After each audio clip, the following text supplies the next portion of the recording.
Oh, just flexing po yung nasira ng hailstorm.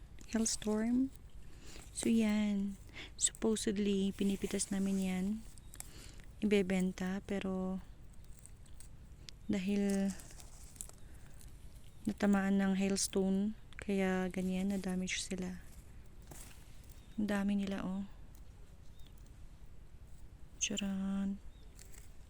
Nagbo-bloom sana yung strawberry namin ngayon eh, pero nasira. So ayan, naglilinis ulit kami. Ayan, pati yung mga yan, sinira ng hailstone. Natamaan kasi, kaya napunit na sila.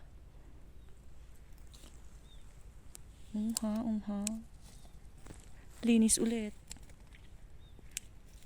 Butas-butas na. Charan!